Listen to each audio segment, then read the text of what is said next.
Hey everybody, how are you? I need to switch mics really quick because I totally forgot to do that. So now we're on our good mic setup here. And I just want to talk to you guys. Welcome to Mornings with McDaniel. This is going to be something we're going to be doing on a consistent basis. So it's going to be a lot of stinking fun today. We're going to be going through, not just today, but for quite a while, we're going to be going through this book, Minute Mentors. Minute Mentors for Leaders. And I really kind of like this book a lot. And this is our first time going through it, so give me a little bit of latitude, all right? But this is really cool. So it started off, and I found this book. The reason why I want to talk about this book, I found this book when I was with my father. We were cleaning out one of his big barns here on the property. And the really cool thing is I looked at it, I'm like, gosh, there's a lot of folks that probably get a lot of that, a lot of this out of this, especially if you want to be a leader and be a team lead and so on and so forth. So let's dive into this really quickly. Just in the introduction, it grabbed me right off the bat. He talked about this. Leaders are always on the learning curve, not the leading curve, the learning curve, which I really kind of appreciate that a lot. Gosh, too much damn coffee. They know they haven't arrived until they've shown somebody else by their own examples how they can be the best they could possibly be. And I'm like, oh, that's pretty good. But the thing we're going to be covering today is our first chapter. All right. And as leaders rub shoulders with great leaders. Now, why is that so important? You know, a lot of the times we all kind of go through life and we're looking for a leader, we're looking for a mentor, but we're not even considering to the fact that we could be a leader, we could be a mentor to somebody in our lives.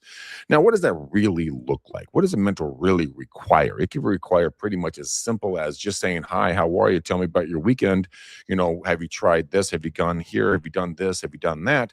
That is the simplistic answer to a leader, showing the path, being the Indiana Jones in the Temple of Doom or whatever it was, when he took the handful of sand and he threw it across the invisible walkway, and then he could show everyone behind him how to get across the walkway, and they got to the treasure, blah, blah, blah. Metaphor intact. Let's think about how this plays out in real life for everybody. Now, when I said the word mentor, you also, if you're a leader or you want to be a leader, you have to be a mentee. You have to find someone out there who's going to train you, coach you, and mentor you through the process. Now, I've been extremely lucky in my life. I've had multiple different mentors and people who have instructed me how to do this business and life as a whole.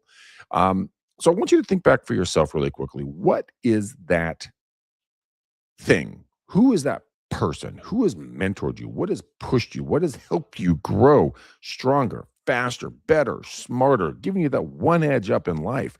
Who is that person? What is that thing?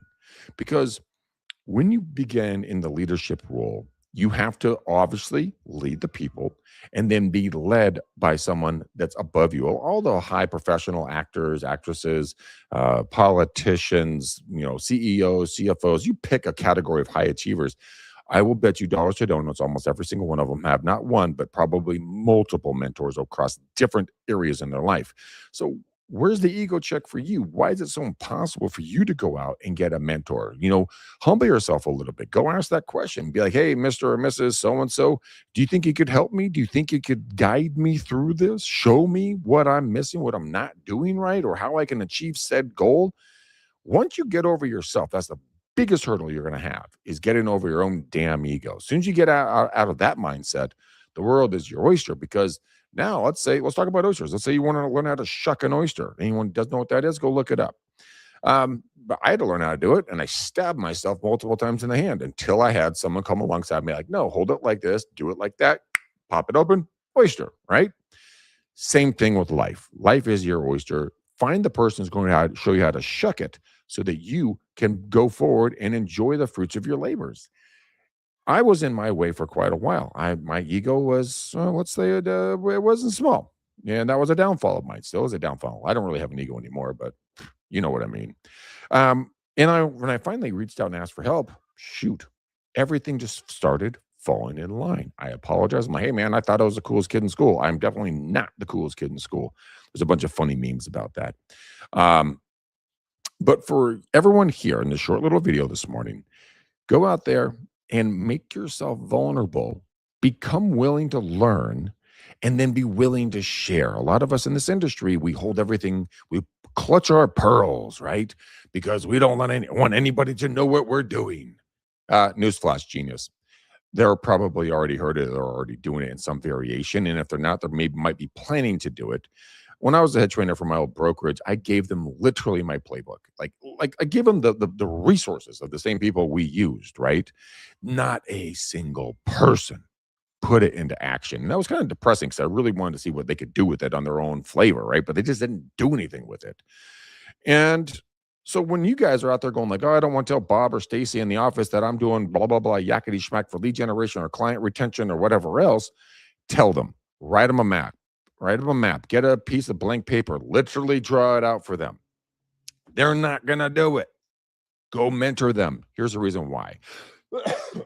First is to cough because damn, the pollen's killing me. Here's the real reason why. You want to mentor every single agent around you in your area because the next time you do a deal with them, you want them to be on par with you. So share the knowledge, share the influence, get out there, speak with folks, and then allow yourself to be coached and mentored. Allow yourself to get off your own ego and watch how your life just explodes. All right, guys, this morning was with McDaniel. We are going to be coming back daily, Monday through Friday, and I'm going to do a little short blurb, probably 5 to 6 minutes where we land now. If you guys like this, give me a heart emoji. Follow me on all my different social media platforms, and I love you to pieces, and I'm going to keep sharing as much knowledge as humanly possible with you as I get to stare at that. And by the way, that is not a screenshot. That is an actual, giant ass field. Why do I know that? Because my ass is mowed every piece of these 10 acres twice, and I have the sunburns to prove it. All right, guys, I love you. Until the next time, boom, peace. We out.